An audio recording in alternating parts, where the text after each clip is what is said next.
Half-time here in Dublin. It's the Republic of Ireland 1, Serbia 0.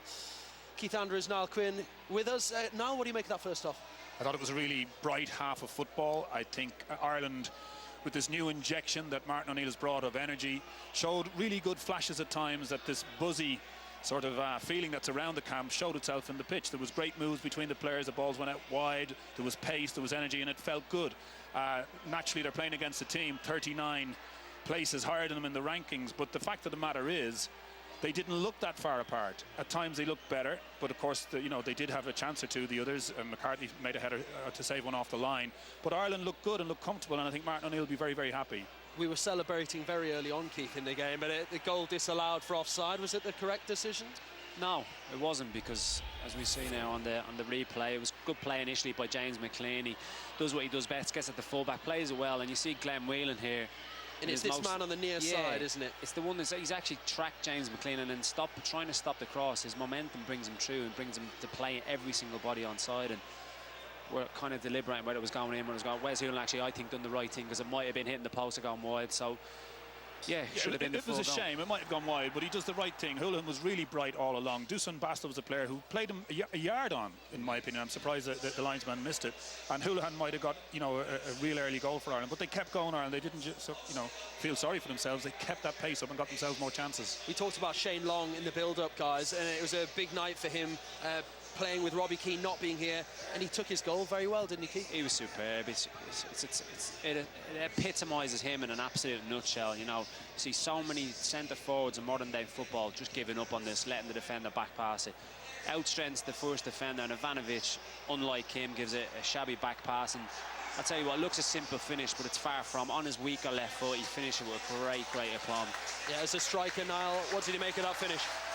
It's a player who got his rewards for believing, for never giving up, and it's a wonderful finish at the end of it. You'll see here the centre-back giving out to his goalkeeper. But he should have had another one, shouldn't he? Yeah, that was the point. This move was a wonderful move. Ireland had soaked up pressure. When they got the chance, he makes a nice arc run, probably a shade of offside there, but he gets away with it. Big shade.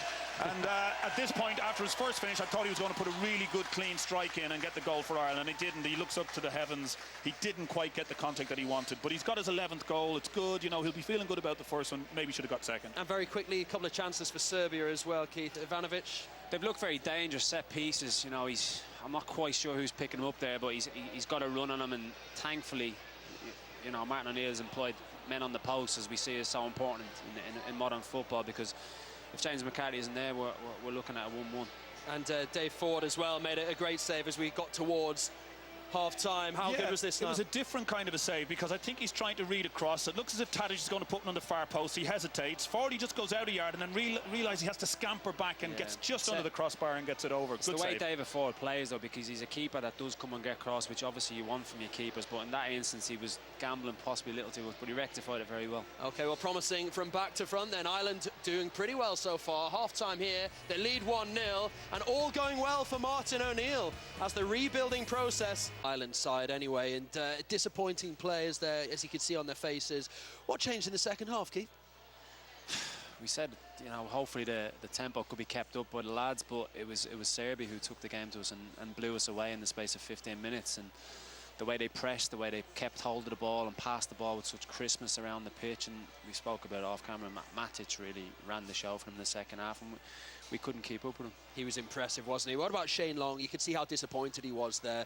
He had 3 wonderful chances tonight. He scored one of them. Did he score the toughest one?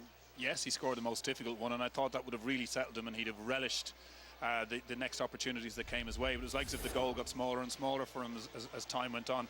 This was, fantastic of him, chasing lost causes, harassing people and being on the end of it and taking a really cool finish over the goalkeeper's head. And he would have felt great about that. Ivanovic won't have felt so great, but it was a wonderful finish, and you thought he's going to kick on. Now, this guy's career is really going well. Everything's happened at club level, and then unfortunately for him, when he seemed to have more time and an ability to take another touch at times or make a different choice, he made the wrong ones. Didn't quite get hold of that with the pace he wanted to, and then just doesn't fall properly for him to make up for it. And I guess we said he might have had a brace at half-time. We definitely thought he was going to have one at this chance. Again, Wes Hewlin, wonderful ball to pick him out.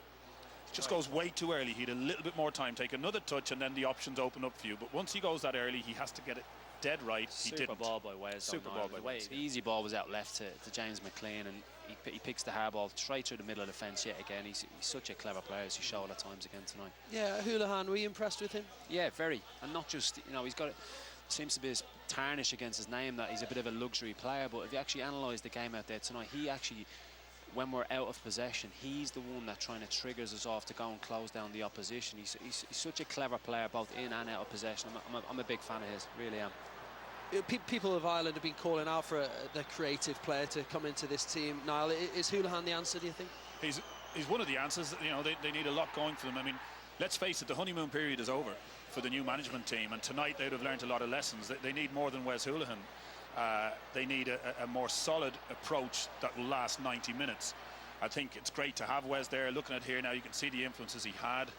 He went off the pitch and Ireland had nothing really creative from that point, and he got the man of the match, you know, deservedly so in terms of the Ireland man of the match, but the rest of the players haven't stepped up to the plate, and Martin O'Neill will know now tonight the honeymoon period is definitely over.